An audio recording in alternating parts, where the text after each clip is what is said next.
بسم اللہ الرحمن الرحیم۔ فرمان مصطفیٰ صلی اللہ علیہ وآلہ وسلم ہے کہ جو اپنے ماں باپ یا ان میں سے کسی ایک کی قبر پر ہر جمعہ کو حاضری دے اس کے گناہ بخش دیے جائیں گے اور اسے والدین کے ساتھ اچھا برتاؤ کرنے والا لکھا جائے گا۔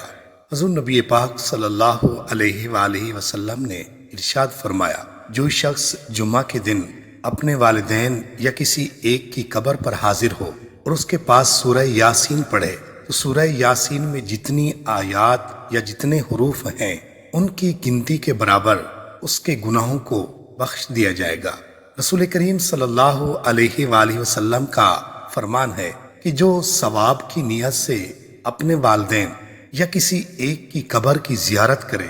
وہ